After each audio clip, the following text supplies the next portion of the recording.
Então, continuando nosso caminho iniciado semana passada com o conceito de massa, certo? Então a gente viu que ao tratar da massa, você tem uma série de elementos de atuação da mídia, da publicidade, que faz com que a massa possa ser percebida em vários comportamentos, né? A gente viu o comportamento de multidão, comportamento coletivo e comportamento de massa, que seria o foco principal da compreensão aqui que está fazendo. Aí ele vai entrar na continuidade da leitura, né? Do capítulo, né? O capítulo 1 e 2 do COM. Ele vai falar sobre como isso aí, esse efeito sobre a massa da mídia acontece a partir da construção dos sentidos, certo? Dos sentidos que são produzidos na mente das pessoas que fazem parte dessa massa. Então, daí a relação primeiro entre sistema simbólico e sistema social. Então, primeiro, o que é sistema simbólico? Tudo que é percebido e compreendido numa sociedade, né, um sistema de significados, pode ser chamado de simbólico, certo? Então, quando eu falo uma palavra, quando eu faço um gesto, quando você vê uma palavra, né, o som da palavra é diferente, a visualização da palavra, quando você vê um desenho, uma figura, quando você vê uma foto, quando você vê uma escultura, quando você vê ou percebe, né, toma consciência de qualquer elemento que traga significado, isso é considerado um elemento simbólico, um símbolo, certo?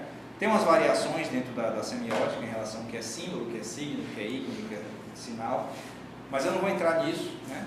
Porque o nosso foco aqui é... Oi? A gente aprende com daí. Certo. Parte de criação usa muito isso. Então,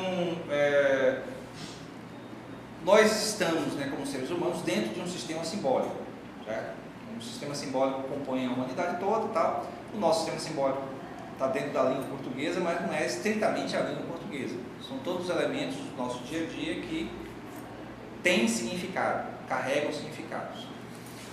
Esse sistema simbólico vai constituir o processo de significação do sistema social. Então, nossa sociedade, a nossa vida cotidiana, ganha significado a partir do sistema simbólico do qual nós fazemos parte.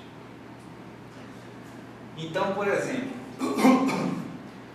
uma criança, quando está aprendendo a falar, a ouvir, né, entender o ambiente dela, ela vai aprender uma série de expressões, uma série de significados a partir do sistema simbólico vigente, e é daí que a sociedade ao seu redor vai ganhar sentido. Então, por exemplo, ela entende conceitos básicos como homem e mulher, feminino e masculino. São conceitos fundamentais que parecem corriqueiros na nossa vida, mas, no entanto, fazem parte da construção do sistema simbólico. Então, se a criança, ela, por alguma razão, for apresentada de maneira diferente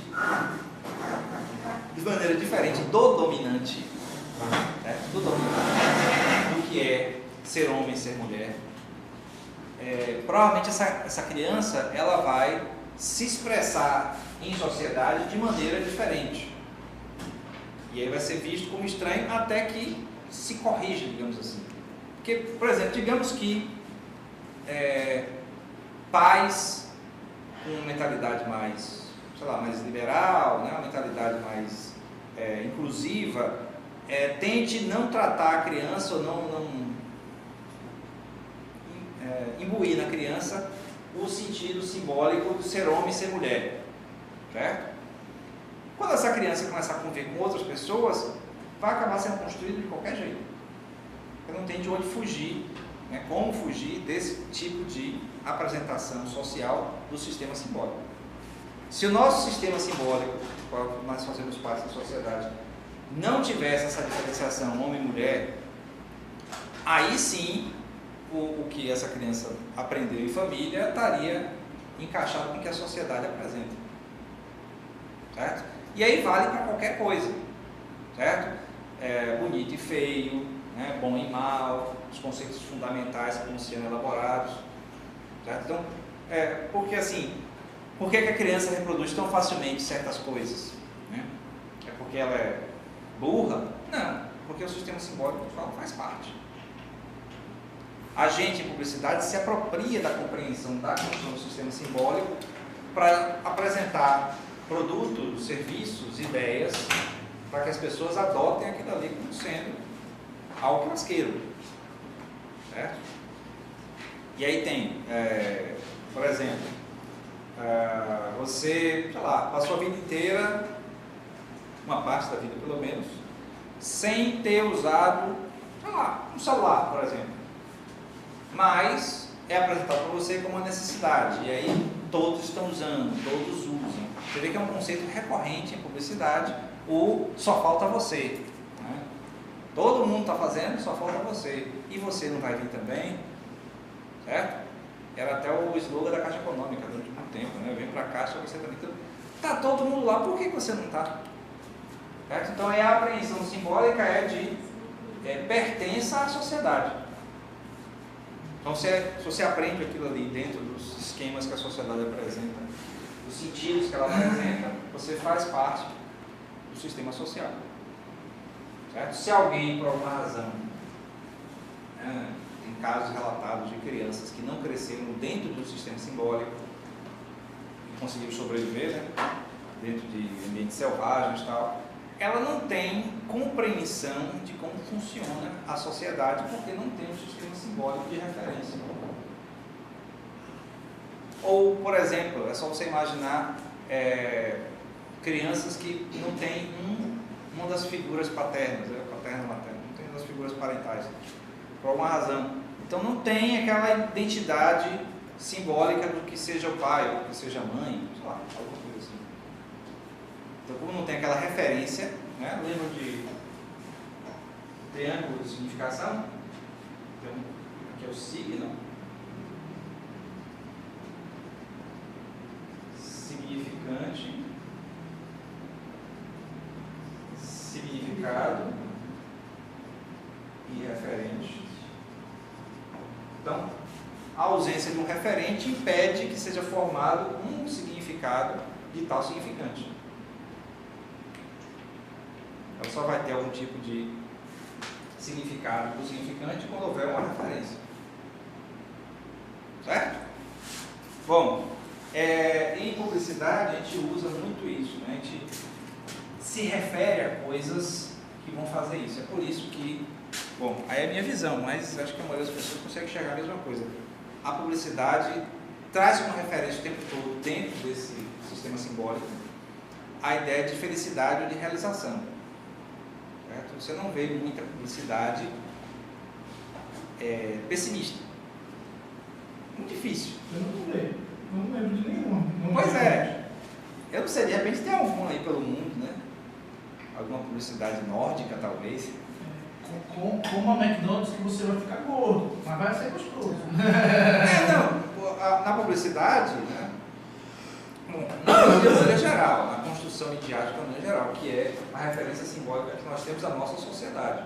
A sociedade contemporânea, ela é autorreferida na mídia, e a mídia constrói ela. É uma Publicidade de cigarro. Sim. Você não tem publicidade de cigarro, ou quando tinha. Negativa, você não tem. Mesmo que você faça uma campanha para a saúde. Mas na própria caixa do cigarro, no caso, vem a... Mas é uma obrigatoriedade legal. Mas não é publicidade. Não. Ia forçar. Exatamente. Você tem publicidade, as pessoas sorrindo. Você não tem assim uma coisa triste, né? Quando tem, geralmente é meio rejeitado. Eu me lembro mesmo campanhas na área de saúde em relação à AIDS durante os anos 80, 90 principalmente, assim, até o final dos anos 90. Tinha um apelo assim muito pesado, sabe aquela coisa de você vai morrer, né? Música vizinha, se proteja. Tem muito triste, bastante, de acidente de carro. De acidente de carro, assim, tipo musicinha, essas coisas assim. Isso tem muita propaganda bem triste. Mas não é relacionado a nenhuma marca, não É, não sei. É porque realmente é do governo. Só do governo que tem. Pode ser. Nenhum produto existe. Eu acho que Já viram a propaganda de... Nem funerário. Nem funerária. funerária coloca uma coisa assim, um canto assim, tranquilo. Não é alegre, mas também não é triste. Passa Tem paz. mais Vem morrer aqui na paz com a gente. Vai ver, amor. Venha descansar aqui conosco. Descansar. Não, geralmente eles fazem um apelo assim. Porque a banca de seguro quer falar o exemplo antes, né? Você não sabe o dia de amanhã, então é melhor se prevenir. Compre seus jazigo, faça o seu seguro. Faça o seu seguro.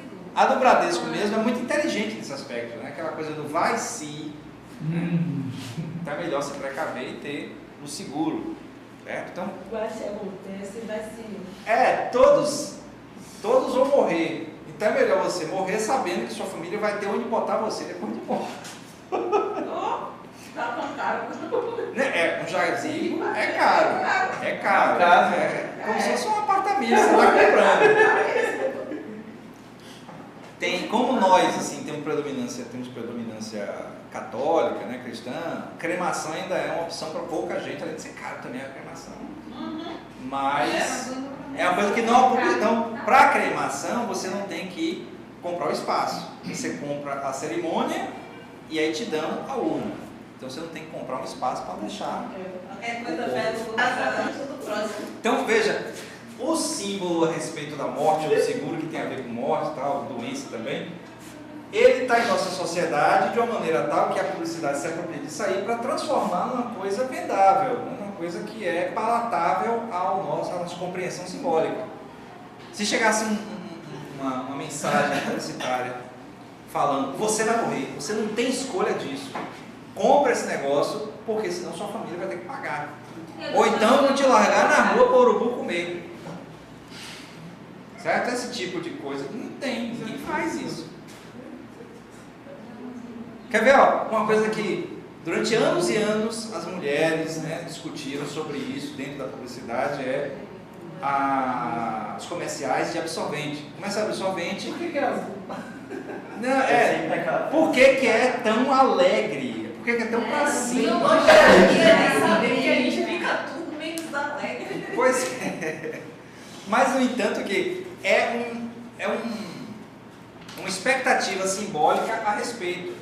Se você coloca uma mensagem, digamos, verdadeira a respeito de menstruação e venda de absorvente, a tendência vai ser rejeitar, por mais verdadeiro que seja.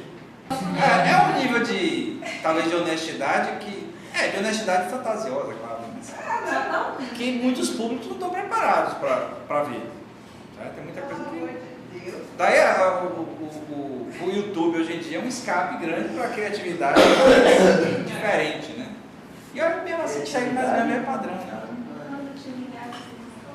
Certo? Então, avançando aqui, quando você junta como o sistema simbólico ajuda a construir o sistema social, você tem o efeito da nossa cultura contemporânea. Certo? Então, nossas referências simbólicas dentro da nossa sociedade constrói a chamada cultura contemporânea. Você vê que as palavras-chave aqui, simbólico, social, cultura. O modo... Não é nada mais do que a soma desses dois. Então, a nossa cultura, a gente pode dizer que é a soma desses dois sistemas. Não diria soma, mas assim, é uma conjunção de influências. Certo? Você não tem um sem outro. Você não tem só sociedade sem simbólico, sem cultura. Você não tem a cultura sem o elemento social e o elemento simbólico. E você não tem um simbólico puro também. As coisas elas se juntam. Você só consegue ter a apreensão simbólica dentro de um sistema cultural, numa sociedade. Você só consegue ter sociedade, identidade social, dentro do sistema simbólico que faz parte de uma cultura. Então, é um triângulo constante de inter-relações. Se você for ver a própria ideia de país, é um símbolo de uma sociedade. Sim. Por exemplo, como é que é construído na gente a identidade social do brasileiro? De onde é que vem isso? Porque de maneira natural não tem. Não tem assim. Você é uma pessoa, né, um bípede, primata, tal, uma série de elementos biológicos que é igual a qualquer pessoa do mundo, mas por alguma razão você se identifica com a noção de brasileiro, com as coisas boas e ruins. Então, de onde é que vem isso? Os símbolos da sociedade. Isso, você foi construído simbolicamente por ali. Então, sei lá, a primeira Copa do Mundo que a criança vai, todo mundo veste verde e amarelo, e comemora, e chora, tá aquela presepada toda. Então isso aí vai criando, isso aí Você está na escola, tem um mapazinho, geralmente verde, aqui é o Brasil. Né? Então, essas coisas vão criando a identidade cultural, né, do brasileiro, no caso, mas aí vai para qualquer país, para qualquer povo. Então, a cultura contemporânea, que eu vou falar agora, o foco principal, pode ser definida, né, identificada como sendo aquele conjunto de elementos que a gente identifica como sendo nossos, certo? Então, por exemplo, quando a gente fala de entretenimento, certo? Que é o assunto favorito de quase todo mundo da área de publicidade. O entretenimento, como a gente entende, é o entretenimento da mídia contemporânea, né? A semiótica advinda da mídia. Semiótica é a ciência do significado, o signo do significado. Então, a nossa cultura contemporânea é moldada pela música contemporânea, pelo cinema contemporâneo, pela TV contemporânea, pela literatura contemporânea, que geralmente é uma referência para a construção cinematográfica e televisiva. Então, fica tudo dentro do mesmo esquema, certo? Então, por exemplo, se pegar uma audiência contemporânea hoje para ouvir do jeito que era ouvido música no século XIX, as pessoas não vão se identificar com aquilo ali. Certo? Música no século XIX, antes de se começar a gravar, era uma apresentação ao vivo ou uma expressão espontânea das pessoas. Então, música não tinha tempo.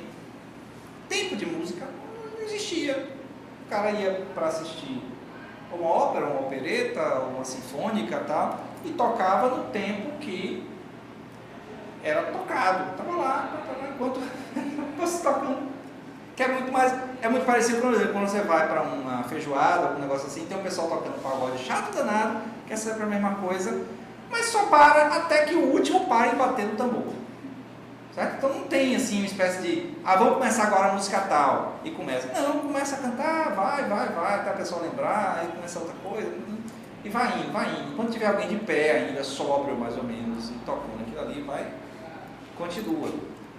Certo? Mas a construção da cultura contemporânea vem dessa referência de músicas, filmes, livros, séries, novelas, referências pop de todo tipo, que nós identificamos como sendo de nossa época. Moda, por exemplo, as referências de moda que existem hoje, de contemporâneo, não estou falando de moda assim de ano para ano, mas a moda contemporânea, sendo dos últimos 60 anos, tem uma referência que a gente se identifica. Tanto se identifica que quando elementos de uma moda, uma tendência lá de 30 anos atrás volta, as pessoas sabem que aquilo existiu e vão aceitando. Certo? Então, é só você imaginar, por exemplo, tente imaginar alguém viaja, fica congelado no tempo, sei lá, dos anos 40, 50 e veja como é a televisão hoje. Isso é uma coisa absurdamente assim, surpreendente. Que é o que tinha na época, né, até meados dos anos 50, era televisão preta e branca, né, com elementos bastante, bidimensionais, digamos assim. Havia uma transição ali entre não é cinema e não é rádio. Estava tentando entender o que é que era, e a própria tecnologia da televisão era muito rudimentar. Quer dizer, hoje em dia você assiste televisão no seu aparelho celular. Então a televisão não é mais aquele troço que fica no meio da sala e as pessoas ficam assistindo. Certo? Então, e a gente identifica como sendo nosso. Então, por isso que é a cultura contemporânea. Quando, por exemplo, a gente pega um livro como a gente está lendo, né? 1984, livro escrito em 1948, mas é uma ficção científica, classificada hoje, porque inventaram a palavra hoje, mas antigamente não tinha, de distopia, né? Que apresenta o futuro assim, assado. Certo? Apesar de estranhezas que a gente possa ter em relação à história, à escrita, às referências intertextuais embutidas, né? São coisas assim que provavelmente ninguém deve identificar, imagino, que é a referência do livro ao sistema soviético. Pouca gente vai notar, ninguém vai notar. Mas quando você lê, você se identifica com os elementos que são de nossa época. Você vai se identificar com as coisas. É diferente, por exemplo, você pegar para ler, que muitos estudantes têm dificuldade, você pega para ler Machado de Assis e acha que é de outro planeta, né? Que linguagem é essa, tal, né? Porque ele apresenta uma linguagem que é de época, é datada, né? Apesar de que as temáticas se mantêm, né? As temáticas da angústia humana em relação ao amor, em relação à traição, em relação à família, em relação à hipocrisia, as coisas que continuam existindo, isso aí não muda, né? São temáticas meio que universais. Mas, às vezes a gente não identifica como sendo contemporâneo nosso. Certo? Você vê que para ser absorvido como contemporâneo nosso, a gente precisa de versões novas. Aí tem a versão do filme, tem a versão do não sei o que, a versão disso, a versão do teatro. Certo? Então, a mídia é um grande responsável. Quando eu falo mídia, é mídia no todo, certo? Que é possível de ter hoje acesso ao conteúdo, aos conteúdos produzidos simbolicamente na nossa sociedade. Nós temos acesso pela mídia, é o caminho que a gente tem, certo? Então, quando eu falo mídia, não é somente a malvada Globo, certo? São os canais abertos de televisão, é a rádio, é a internet, é o YouTube, certo? São as redes sociais, é o jornal, né? É a revista, é o outdoor, tudo quanto é coisa que transmite algum tipo de símbolo, né? É mídia aqui nesse aspecto que constrói essa cultura contemporânea. Durante muito tempo, a sociologia ignorou a comunicação. Então, a sociologia clássica não se incomodava com a comunicação. Tanto no século XIX todo, em que a sociologia surgiu, ninguém tratou do tema. Só no começo do século XX foi que nos Estados Unidos começou a surgir alguns pesquisadores. Então, o interacionismo simbólico, que é uma linha de pensamento da sociologia, passou a estudar a relação entre o fenômeno social e o fenômeno da comunicação. Né? Primeiro de uma maneira geral e depois de uma maneira mais particular. No geral seria os indivíduos na sociedade como comunicadores, né? Como intercambiadores de sentido. Certo? Então nós aqui estamos trocando sentidos, significados, então isso seria parte desse interacionismo simbólico. Tanto que o nome fala, né? Interacionismo de interação e simbólico do significado, do sentido e significado. Então essa relação do fenômeno social com o fenômeno da comunicação vai produzir em nós a construção do sentido social. Então, a sociedade, o nosso papel nele, é aprendido, é construído a partir dessa construção do sentido da sociedade, do sentido social, do nossa presença nele e dos elementos que forjam a nossa importância para isso. Então, mais uma vez, o que é que a publicidade faz quando se apropria desse tipo de conhecimento? Usa como referência, usa como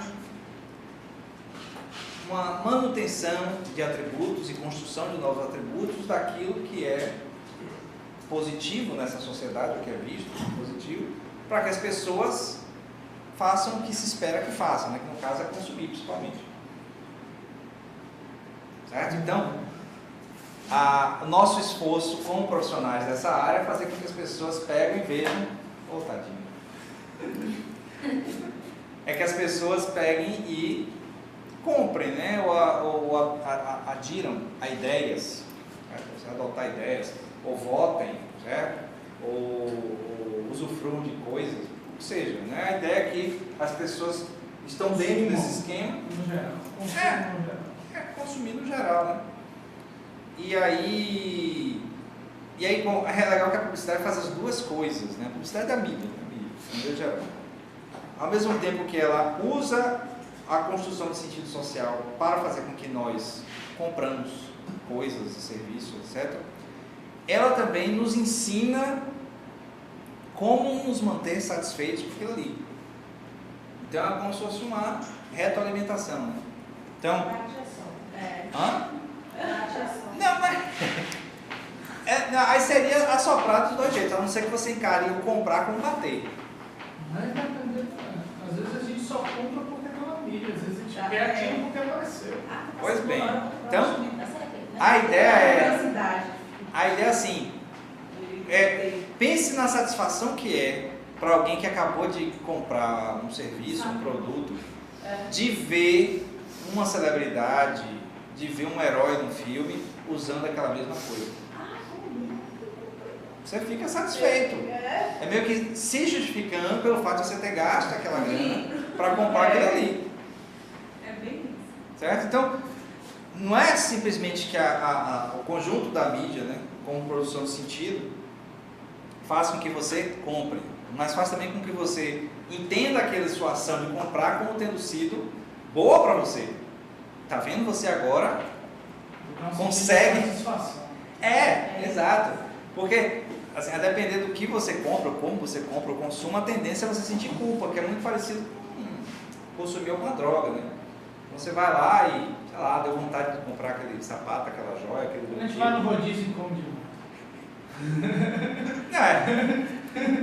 Qual a tendência da gente ir num restaurante de buffet livre, etc. Comer demais, pra quê? Pra meio justificar. Bom, eu gastei tanto, mas também comi um bocado. Tô aqui passando mal, com entupido de remédio, vomitando, mas eu comi bastante. Aí você toma Eno, ou Eparema.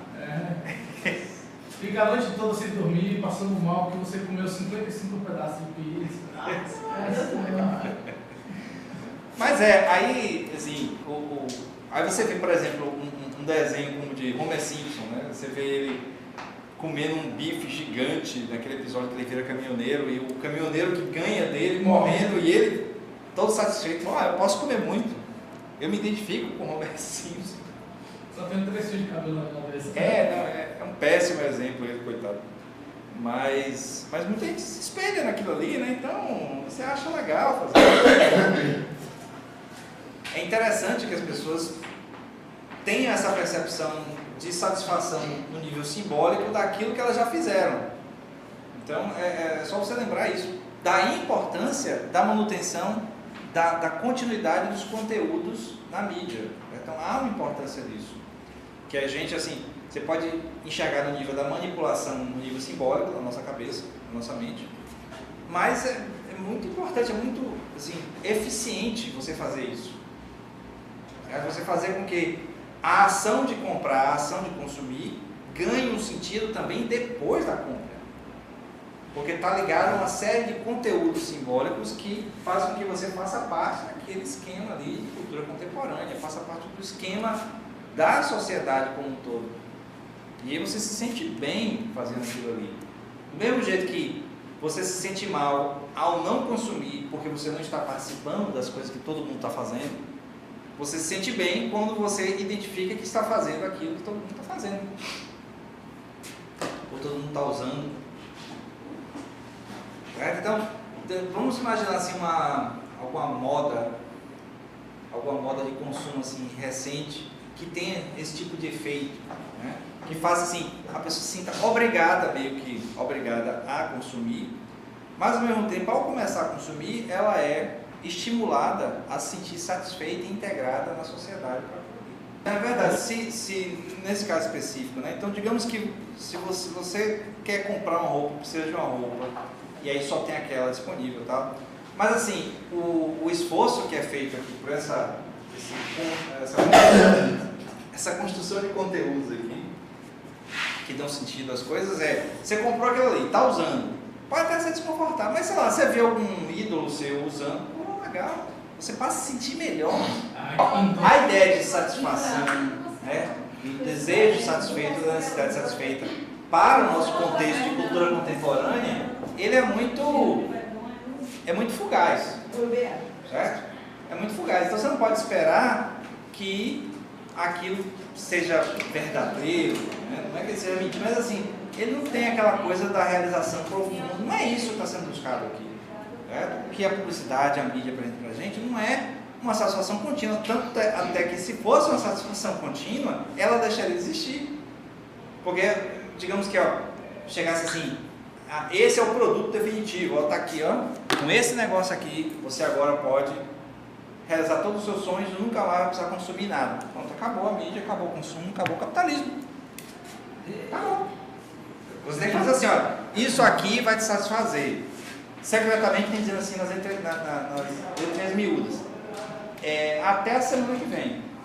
Até a próxima temporada. É igual a obsolescência programada. Sim, é isso mesmo. A obsolescência programada e perceptível serve para isso. É a mesma coisa que A ideia quer seguir da atualização, né, da auto-identificação, da auto-realização constante, vem disso. E a gente produz isso. Eu falo profissionais de comunicação, né, para criar essa voracidade de consumo. Certo? Ela é necessária para a circulação constante das coisas. Senão estagna, para. Certo? É só você tentar. Por que a gente faz campanhas anuais, seguindo o calendário promocional? Porque a gente sabe que as coisas são sazonais, né? Tem aquele período tal. Então, e assim, quando você pega produtos assim, com maior durabilidade, como carro, né, produto eletrônico e tal, durabilidade no sentido físico, né? Estou falando de obsolescência no nível do software. A tendência, mesmo que você seja cuidadoso, você vai precisar de alguma manutenção. E ao precisar de alguma manutenção, você volta a consumir. Daí, por que você, quando compra um carro, é obrigado a fazer a revisão da concessionária durante 3 anos para ter a garantia?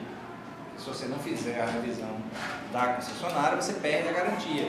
Isso é uma garantia para eles de que você vai consumir a cada 6 meses ou a cada não sei quantos quilômetros rodados uma série de coisas que só eles vendem e vendem super caro.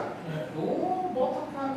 Então, o negócio de óleo deles, o fluido de não sei o que, o oficial deles, que eles dizem que é o mais importante, é a mesma coisa de qualquer outro, certo? Mas eles vendem muito mais caro. Para criar esse vínculo seu com aquilo ali. Aí às vezes a pessoa, por hábito, continua indo lá. Por mais que você não precise mais para garantir a garantia, né? Já que você não tem mais garantia.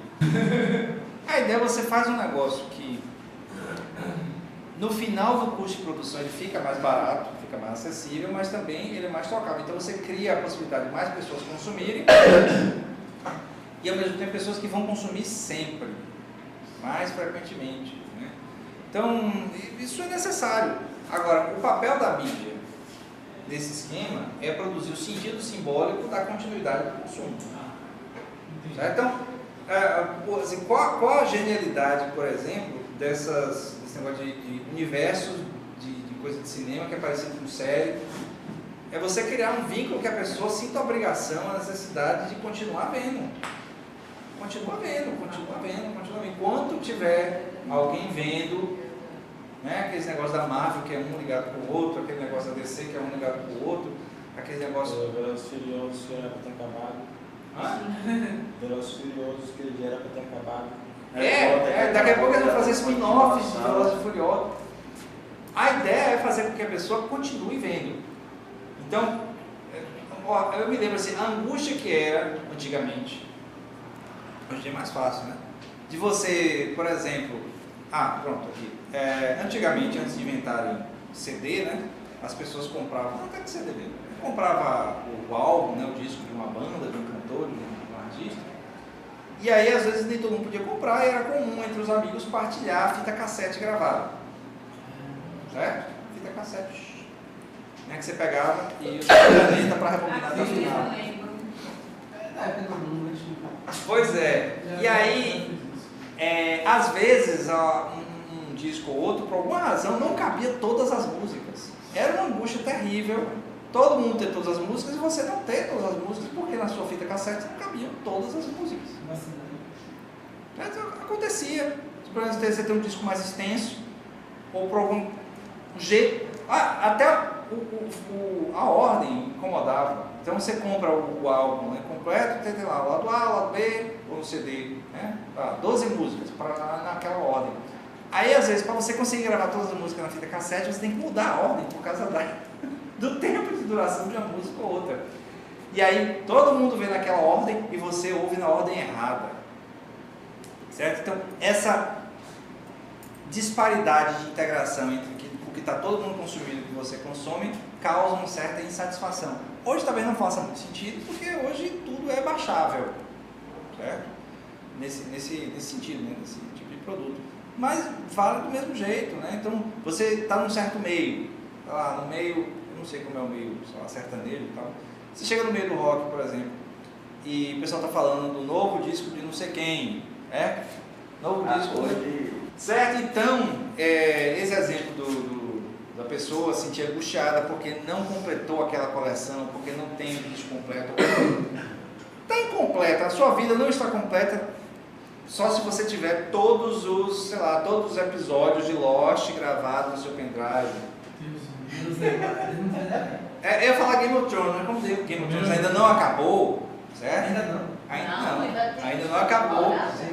Então, falar de Lost faz mais sentido, porque você tá lá, né? São 6 temporadas, tem cada temporada uns 20 episódios. 6 só? 6. São 6. Eu achei que era mais. Pois é, 6 temporadas, aquele treco ali que quase ninguém entende. Pois é. Aí, sei lá, se por acaso você não viu ou um foi perdido, sei lá, o episódio perdido de Lost. Sabe? O Lost episódio do Lost. O episódio secreto, o episódio que explica tudo. E a pessoa se pô, eu vou dar essa ideia para o só J. Eu vou precisar do porco brasa aí, só R$100 mil. Crie uma lenda na internet do episódio perdido de Lost, o que muda tudo. Lost episódio do Lost. Ele ia ser engraçado, né? Não, isso vai viralizar rapidinho. Certo? Então, isso vai construir o sentido social. Então, nós, publicitários, ajudamos a construir, o sentido social da vida das pessoas. Porque a gente deveria ter, pelo menos, vocês estão estudando para isso, dominar o sistema simbólico. Tá? Então, com mais habilidade você domina o sistema simbólico, melhor você faz essa construção do sentido social. A ideia é essa. Fazer uma parcela. Você tem que fazer as pessoas... Pensa o seguinte, é só você imaginar, esse ano, provavelmente vai ser um ano horrível por causa de eleição, as pessoas vão continuar brigando por causa de candidato X, candidato Y, muito por causa da gente. De pessoas da nossa área que, ou sendo contratados ou adotando uma pessoa pública, um candidato X ou Y, vai pegar e ajudar a formar nas pessoas essa angústia de qual o candidato melhor, ou menos pior, certo? Aí fica aquela briguinha entre as pessoas, mas na verdade você tem lá, no nível simbólico, é como se fosse ou leite ninho ou leite também, ou Skol ou Skin, certo? Skol tá aí, Está no mesmo. A ideia é que está no mesmo. A ideia é que, se você olhar no fundo do processo de construção simbólica, o candidato X ou o candidato Y funciona mais ou menos do mesmo jeito que biscoito ou bolacha. Biscoito Vitarella ou biscoito Fortaleza. Eles vão quebrar a gente e ganhar dinheiro. Não, mas pense no sentido do consumo.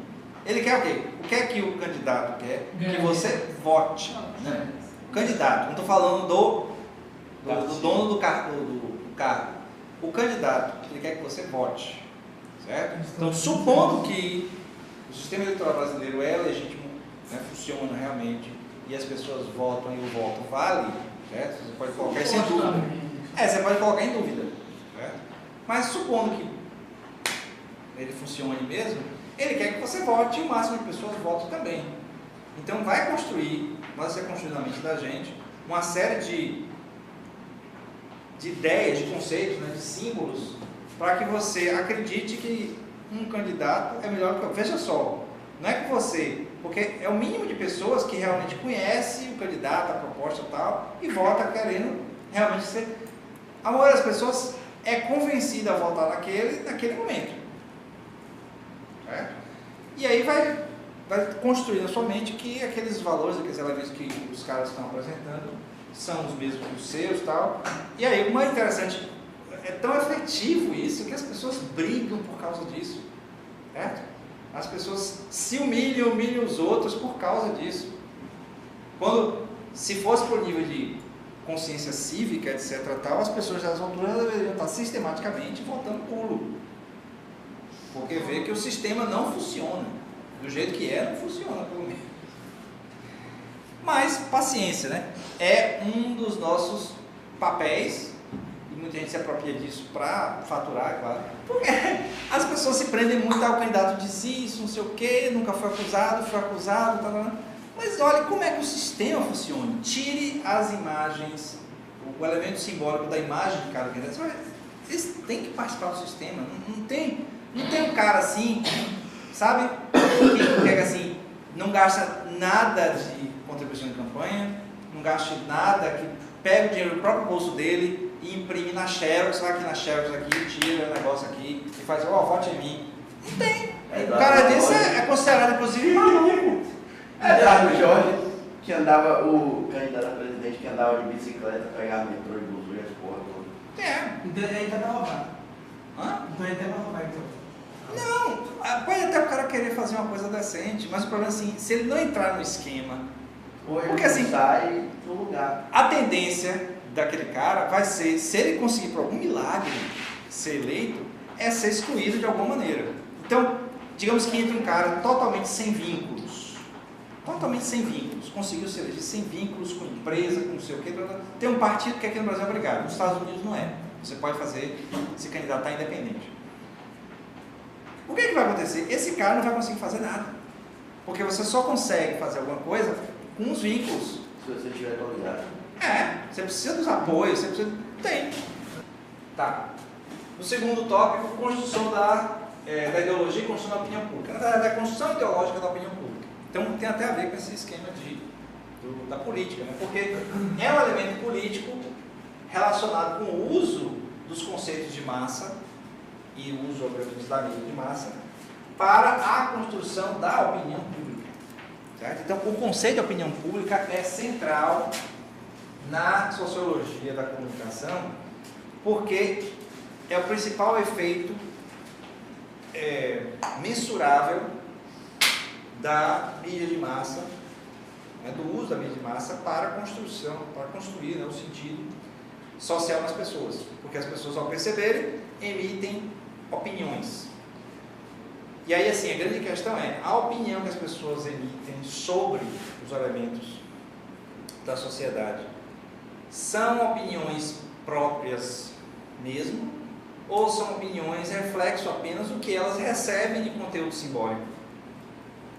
Isso é uma grande questão, né? Se você olhar bem, todas as nossas opiniões sobre as coisas da nossa sociedade, eu não estou falando de opinião pessoal sobre si mesmo, isso aí não tem importância, na verdade, no esquema da sociedade, tem importância para você, mas as nossas opiniões generalizadas, que nós somos requisitados a dar na roda de conversas, ou numa entrevista, na sala de aula e tal, são construídas a partir de que elementos? Os elementos simbólicos presentes na sociedade.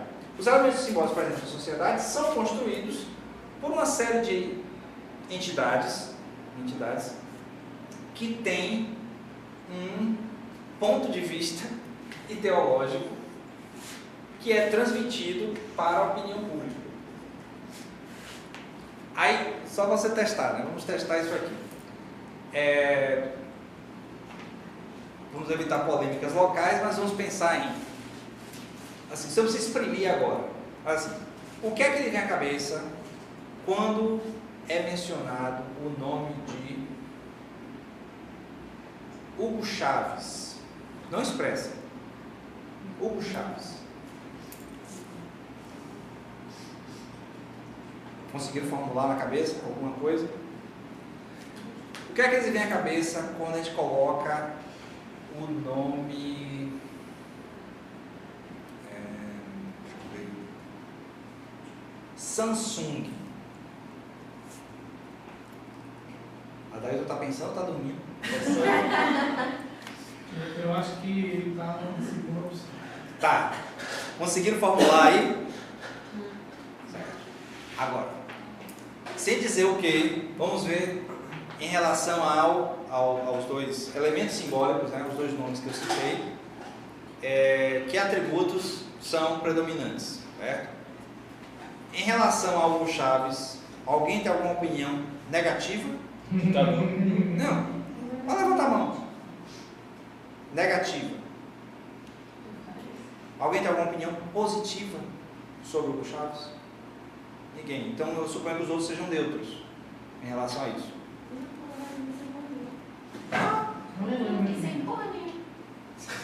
É neutro. É um tipo de neutralidade. Você não ter pensado em nada é uma forma de neutralidade. Certo? Então, atribuições negativas. Em relação a Samsung, quem tem alguma atribuição positiva? Quem tem alguma atribuição negativa? Está um pouco mais equilibrado. Eu tenho. Agora sim, O meu não. pense o seguinte. Eu tinha, mas Ó, aí mudou. agora faça uma autoanálise. Certo? De onde vem a minha opinião positiva, negativa, bom, neutra, porque não tem medo. Positiva, negativa sobre essas duas expressões simbólicas que eu citei, o nome do Chaves e o nome Samsung. De onde é que vem? Pensei, faça uma análise. De onde é que veio essa opinião? Certo? Eu sei.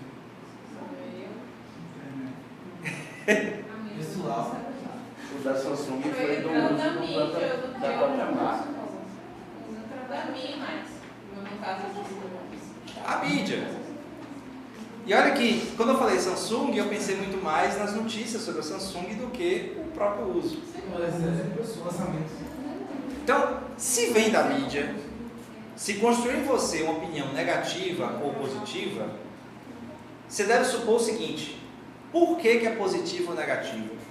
Assim, tudo bem, esqueçam quem conhece produto Samsung, porque tem produto Samsung que tenha ficado insatisfeito. E alguns sabem que não, que é positivo. Independente disso, né? Como você pode aprender se é positivo ou negativa essa opinião sobre essa Samsung sem ter um viés, seja lá qual for, do meio de comunicação que lhe apresentou isso? É possível você formular uma opinião negativa sobre informação positiva? É?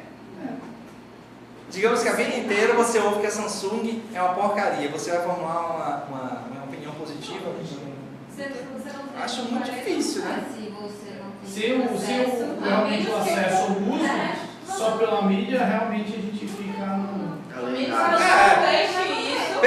Assim, inclusive, se você olhar bem, as informações que nós temos da mídia, especialmente da publicidade, da presença da Samsung em filmes e tudo mais, tudo da Samsung é positivo. Você pega aquele celular, você vê que é uma boa. Aí não entra aquela questão de que tudo que a mídia passa pra gente é de uma maneira que seja uma maneira amigável. Então ela não vai Tudo bem, em relação a um produto tal, fica mais claro. Mas em relação ao outro elemento simbólico, ao Hugo Chaves, Sim. alguém que conhece o Hugo Chaves? Conhece sim. Já foi lá, apertou a mão dele. Não. Alguém que já esteve na Venezuela.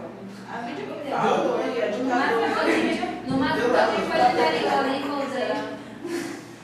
Não, então, veja, independente do posicionamento que você tenha a respeito do Hugo Chaves, ele aqui de cara fala ditador, certo?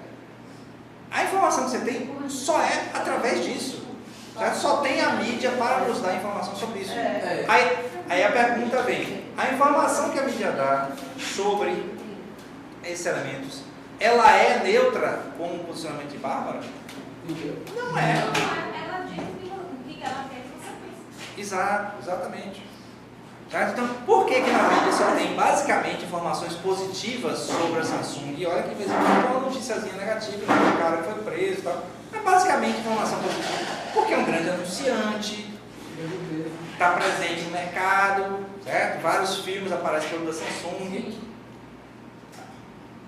Então você tem uma construção simbólica positiva. Em relação ao Hugo Chaves, só vem coisa negativa, certo? Eu não vi o seriado que é Netflix sobre ele. Eu não vi. Vai ser do Chaves. O do Chaves. Ah, do Chaves. Hugo Chaves. Permissão para arrumar isso aqui nele. Viu, gente? Então, Muito melhor do Chaves. para formular uma opinião sobre ele, né, como uma figura histórica, social, contemporânea, né, bastante polêmica e tal, Mas é muito difícil formar uma opinião que seja realmente, não, assim, não neutra no sentido de não conhecer, mas assim, sem algum viés, porque ele é apresentado daquele jeito. Certo? E olha que tem algumas mídias, poucas, que apresentam um ponto de vista positivo sobre ele, mas não é o predominante é o ponto de vista negativo.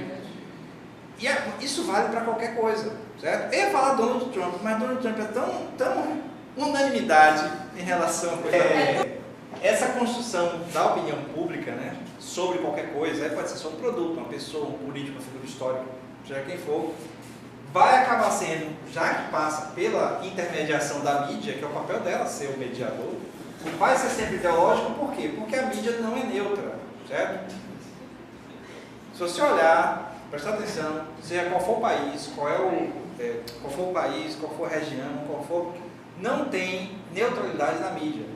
Certo? Então, por exemplo, para não achar aqui, já que o exemplo do Hugo Chávez, que eu estou defendendo alguma coisa dele, mas a mídia oficial soviética, por exemplo, só falava coisas positivas da União Soviética. Certo? Então, isso é um traço negativo do sistema soviético durante muito tempo, o fato de acontecer alguma coisa e... Você lembrou dos livros, foi? Pois é. Um traço negativo daquela sociedade, o fato da mídia, por ser controlada pelo Estado, sempre dizer o que o Estado queria. Então, isso é um viés ideológico. O Hitler fazia isso muito bem. Hitler também, né, usando lá o Goebbels. Então, isso aí são exemplos assim, bem claros. Mas na mídia livre da sociedade ocidental, também é do mesmo jeito. Certo? É só você pensar no poder que um Rupert Everett tem na sociedade ocidental. É uma coisa impressionante. O cara fala para bilhões de pessoas o que ele quiser. Se alguém não reconhece o nome, é o dono da Fox, dentre outras mídias do mundo. Certo? Que o Simpson, inclusive, satiriza ele o tempo todo. Porque ele é um cara super milionário, bilionário, e é considerado um cara meio simplório. Então é muito interessante porque é uma pessoa que tem um controle quase absoluto sobre o que é apresentado para as pessoas, pelo menos na mídia dele. Se você pensar, por exemplo, no efeito a longo prazo da Disney estar comprando tudo, isso também pode ser a mesma coisa. Então, eventualmente, a gente vai pensar a Disney. A Disney comprou Foi a parte de entretenimento, a parte de jornalismo ainda não. Porque não é muito foco da Disney ainda. E olha que a Disney é dona da ESPN. É. A Disney é dona da ESPN. Então, logo a Disney também vai se interessar por produtos jornalísticos. O poder que tem um elemento desse, certo? Um elemento que eu falo assim, uma instituição dessa, certo? Uma Disney, uma Fox, um Warner. Então, a Disney é dona da CBS, ABC, NBC, uma daquelas 3 grandes televisões abertas americanas. Então, há um controle constante da mídia por interesses privados. Não estou dizendo que isso é bom ou ruim, certo? Para a nossa vontade de ter uma mídia livre, de expressão livre, é ruim.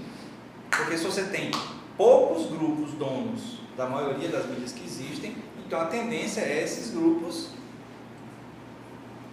imporem, né, a forma de pensar da sociedade. E a opinião pública vai ser construída em cima disso aí. Certo? Então há uma coisa bem direcionada nisso aí. Então, quando o pessoal mais petista pega e fala meio paranoico que a mídia está controlando as pessoas, fazendo as pessoas fazendo um bocado de coisa que não queria fazer, Mas eu acho que contra o PT, assim, tem uma coisa meio paranoica mesmo, mas não é que não seja verdade, é porque é mitigado. Porque na época que eles estavam no auge, eles participavam do mesmo esquema. Certo? Então, no auge lá do segundo governo de Lula, metade do governo de Dilma, a mídia estava a favor. Estava indo todo mundo junto, no mesmo caminho. O negócio começou a desandar em 2012. As coisas começaram a se desentender. Mas por quê? A questão dos interesses ali. Então, não é mais, passou a não ser mais interesse das grandes corporações midiáticas participar daquele governo. Então, passou a ser ruim. Eu não estou dizendo que o governo não fez nada de errado. Deve ter feito. Todos os governos fazem coisas erradas. Mas a ideia é que o papel que a mídia tem na composição da opinião pública é muito importante, não pode ser deixado como se fosse uma espécie de teoria da conspiração. Porque isso aí vale para qualquer Resumindo, eles fazem a grande massa pensar do jeito que eles querem. Verdade. Resumindo, assim, de forma brusca. Não, mas a consequência é essa. A consequência de você ter a construção da opinião pública predominantemente ideológica a partir do que a mídia corporativa diz, fala, constrói, né, o seu posto de elite intelectual, né, do país, do mundo e tal, tem um efeito assim, digamos, devastador para a construção da individualidade, porque os sentidos que nós temos, sentidos que são construídos simbolicamente na nossa vida, vêm de lá, certo? Então, por que assim, os elementos fundamentais das nossas crenças, eu estou falando em crença religiosa, mas nossas crenças na liberdade, no trabalho, né, na riqueza, no amor, etc. Tal, essas coisas todas são construídas ao longo do tempo a partir do que a gente vê, certo? Na família e tal, mas principalmente na mídia, porque é a mídia que reproduz tudo. Certo? Então, por exemplo, por que às vezes é meio chocante você ver num filme ou numa novela um vilão que está certo? Tem vezes que o vilão está certo. Nazaré. O vilão está certo em fazer o que ele faz. Mas incomoda, porque vai contra algo que foi moldado na opinião pública ao longo do tempo. Certo? Você colocar, é muito pouco, é muito raro você ver um negócio desse, mas se você colocar, sei lá, pegar, deixa eu ver, pegar um, sei lá, um radical árabe e pegar e no final das contas mostrar, tá vendo? Vocês estão errados. Eu não vi na hora mais escura, mas me parece que fizeram alguma coisa desse tipo, sabe? Tipo, a partir do... que é uma coisa bem de moral He-Man, né? Moral desenho de domingo de manhã. À medida que o serviço secreto, sei lá, quem foi que fez a operação para pegar o Bin Laden, acabou rompendo uma série de coisas legais, né? Tortura, não sei o que, acaba meio que se tornando aquilo que estava combatendo, sabe? Então é uma coisa muito comum. Estava se justificando. Assim, você não vai combater, por exemplo, o terrorismo com amizade. O pensamento seria esse. Mas à medida que você combate o terror com o terror, você acaba fazendo a mesma coisa. É aquela questão de, tipo, se eu mato um assassino, Isso, exato. Você falou, é moral de He-Man, né? É da minha época, né? He-Man nunca matava esqueleto, sempre deixava ele vivo. Era estranho. Por que não? Você pode apertar assim e destruir ele. Não, porque eu não vou me igualar a ele. Mas a moral é mais ou menos essa. Então, quando um filme, né, do padrão hollywoodiano principalmente, apresenta esse tipo de questionamento, ele está pondo em questão as opiniões generalizadas. É por isso que as pessoas com opiniões mais arraigadas, assim, com crenças muito fortes, acabam não aguentando esse tipo de questionamento, que é um auto-questionamento. Porque você está vendo ali, na construção midiática, que é a construção ideológica, dizendo alguma coisa que o tempo todo a mídia disse que era o errado. Certo? Você colocar, pegar uma, digamos, sei lá, algum dia passa uma filme-biografia de Hugo Chávez ou de Cuba, Fidel Castro, mostrando ele como um herói, mostrando ele como uma figura heróica e tal. Para as pessoas que estão acostumadas a ver como sendo um ditador, um vilão, vai ser estranho. Para ser menos polêmico, se alguém pegar e apresentar Hitler como sendo uma figura heróica no filme, vai ser bastante incômodo para muita gente. Veja que A Queda, que digamos, é o único filme alemão sobre o nazismo, é mostrado, pelo menos no começo do filme, o Hitler é mais humano. É um cara que gosta do cachorro dele, afaga o cachorro dele. Quando a secretária está fazendo lá o teste para ver se ela digita, né, datilógrafa eficientemente, ela erra, aí ele amigavelmente fala: não se preocupe, a gente pode começar de novo. Quer dizer, você não espera mostrar um Hitler que faça isso. Seja humano. Como o depoimento é da própria secretária, né? Foi ela que deu o depoimento sobre a experiência dela no bunker, logo no final perto do final da guerra. Então deve ser verdade. Porque assim, o mundo historicamente pintou Hitler como sendo demônio. Mas ele era humano com a raça dele, né? Sim, moço, mas você tá dizendo assim, Não, mas que não. qualquer pessoa, por mais má que seja, para usar um termo mais chulo, ela é capaz de agir de maneira legal, em alguns momentos.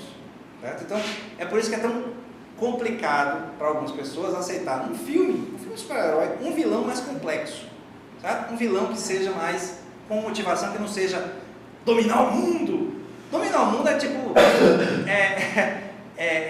motivação de vilão de James Bond dos anos 70, aquela coisa assim, é hilário você ver o cara dizendo que vai dominar o mundo. Pincel. Exatamente. Pink Cérebro é uma crítica desse tipo de vilão. Aí você pega Guerra Civil, que é um filme, assim, é legal, mas tem um bocado de coisa que não faz sentido. Mas você tem um vilão ali que é extremamente complexo, certo? É um cara que perdeu a família e aí ele vai tentar meio que montar uma vingança extremamente elaborada contra os heróis, sabe? E você fica até com pena do cara, que ele fica ouvindo aquela gravação da mãe, né, da esposa falando do filho, do seu...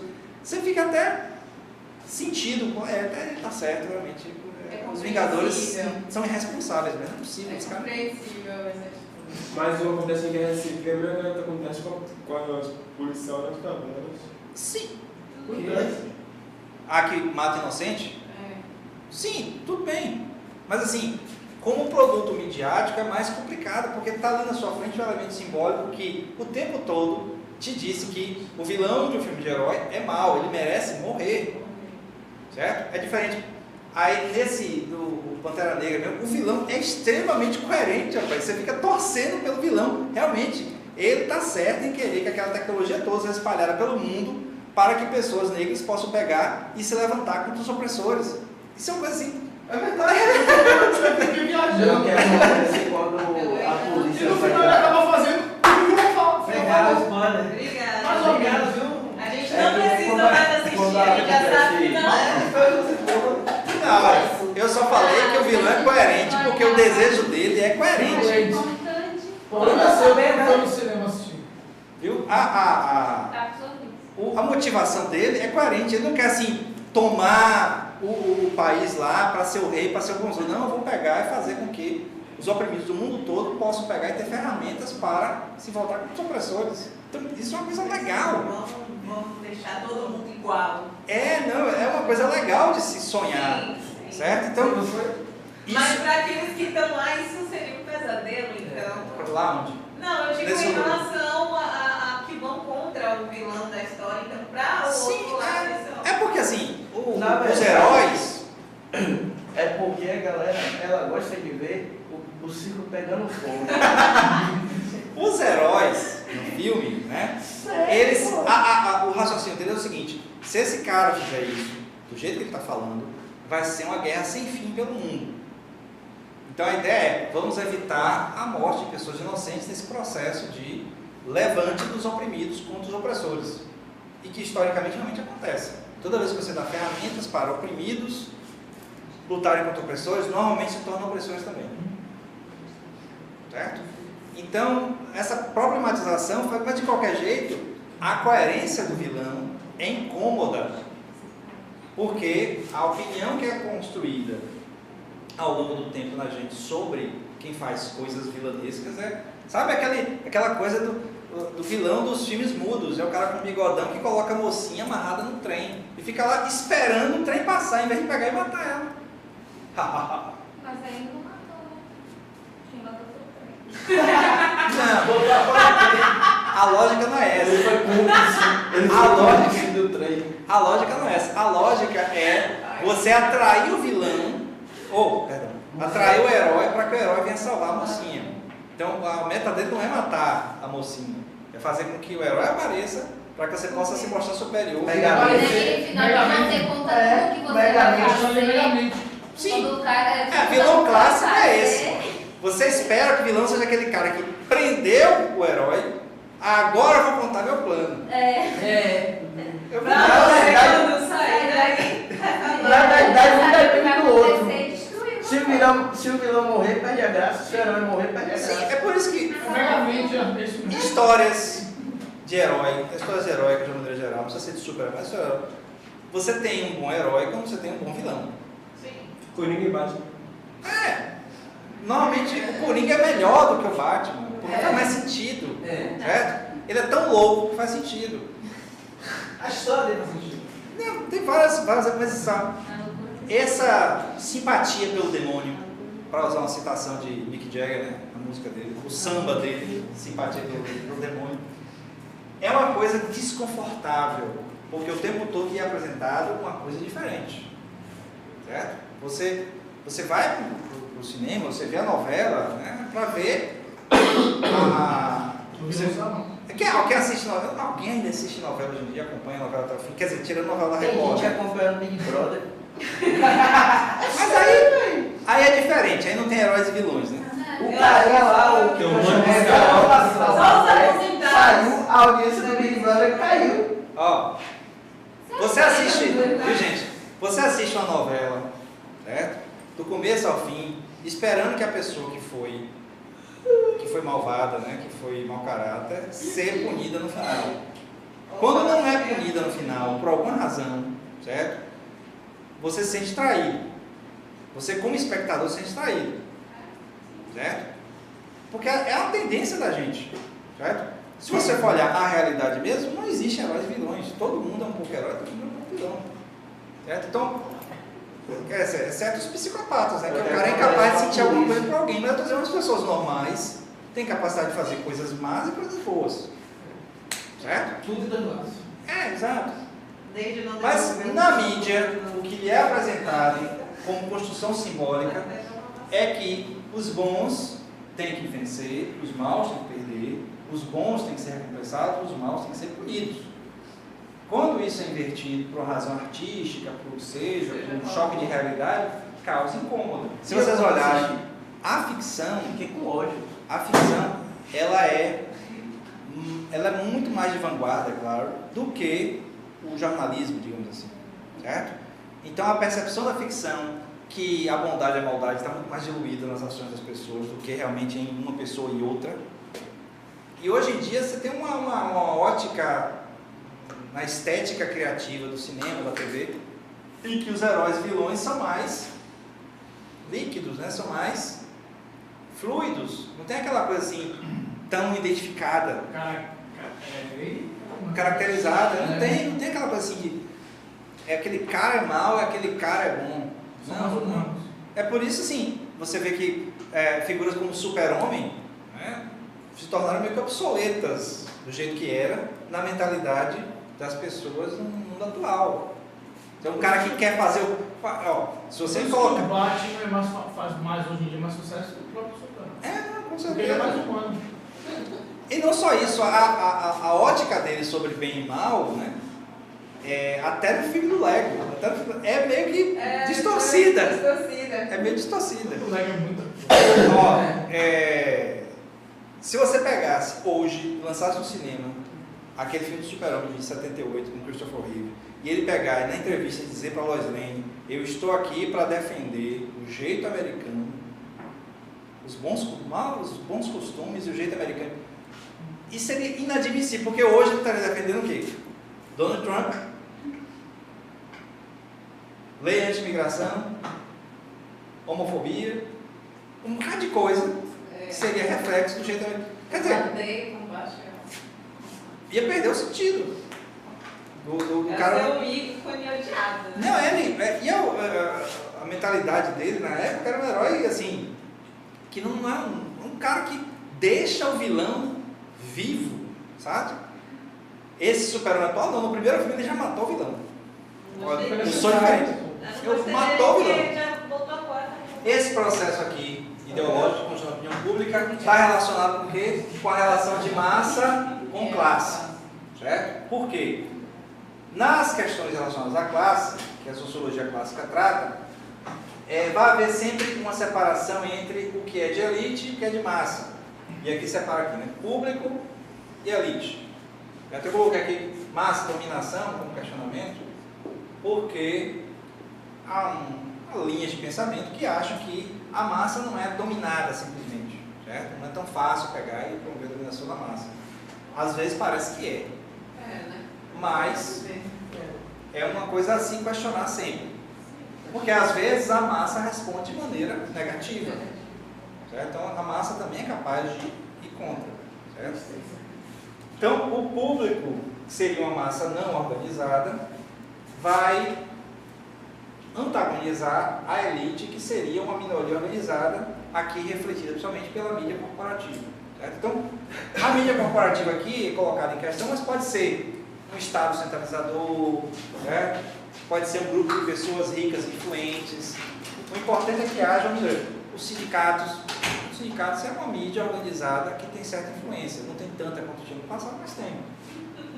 Então, essa minoria organizada, por ter domínio sobre os elementos simbólicos que constroem o sentido da sociedade, acaba construindo eficientemente, ou mais eficiente possível, a opinião pública.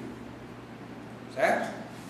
É por isso que, assim, no nível político, certo? De atuação na política mesmo, para a construção disso aí. É por isso que, às vezes, assim, é até difícil de aceitar algumas coisas que as pessoas falam sobre certos políticos, certos partidos, certas pessoas, porque você olha bem assim, essas pessoas, o tempo todo foram sempre julgadas ou apresentadas pela mídia corporativa como sendo ruins, ou negativas, ou más.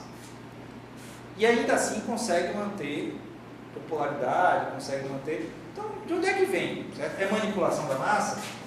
Mas se a manipulação da massa está relacionada com o domínio do nível simbólico, de onde é que vem essa dominação do nível simbólico se, supostamente, essas figuras não têm o elemento construtor do simbólico?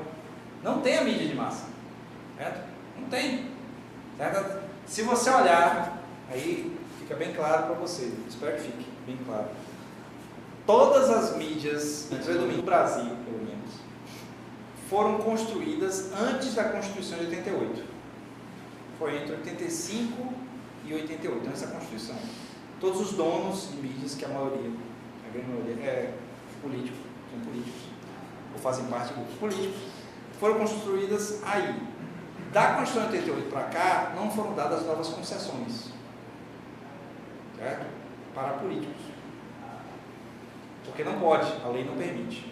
Por isso que às vezes tem casos de políticos sendo acusados de ter adquirido rádio, retransmissão de televisão, usando laranjas, a expressão, né? Pega o intermediário, como se não fosse ele, para pegar aquilo ali.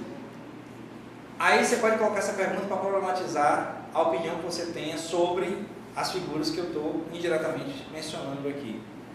Essas pessoas, essas figuras, esses partidos, né, em algum momento tiveram acesso a essa mídia corporativa?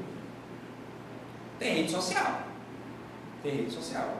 Tem mídia social, verdade.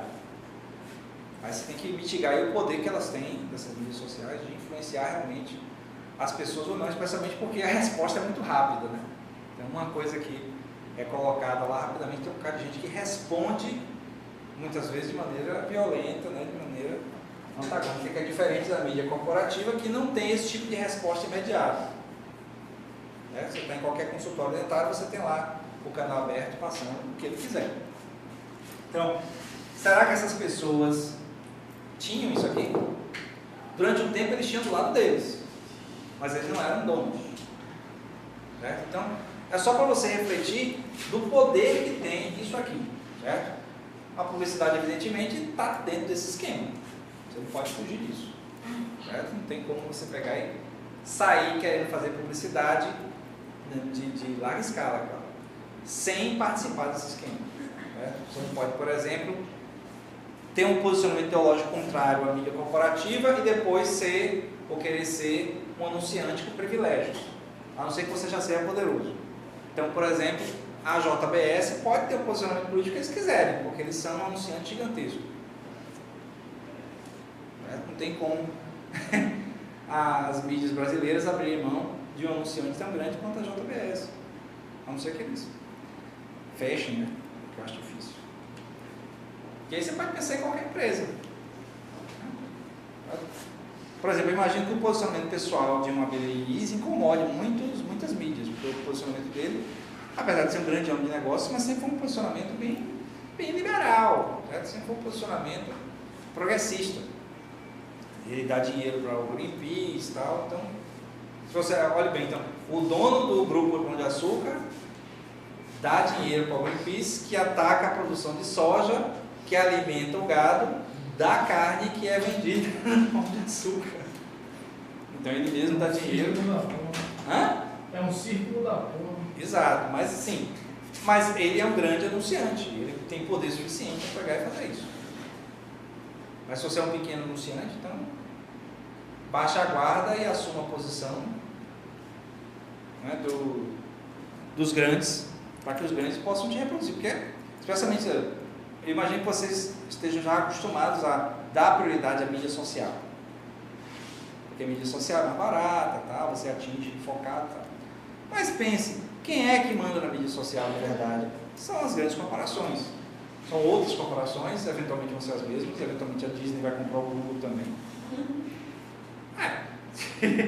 Se a justificativa da Disney comprar a Fox foi justamente para ter acesso ao conteúdo de streaming da Fox, para competir com o Netflix, então eventualmente eles vão acabar comprando o Google, o Facebook, do mesmo jeito que a Warner. Eu achei que tinha comprado a Fox para o direito sobre retornar as propriedades da marca. Não, isso foi consequência. Consequência. Né, até, tem uma charge engraçada que colocaram na internet logo depois dessa compra. Diz que a Disney já escravizou todo mundo, né? Escravizou a Pixar, a Marvel, agora a Fox, daqui a pouco já está de olho na DC também. Com o Batman assim. Você é o próximo.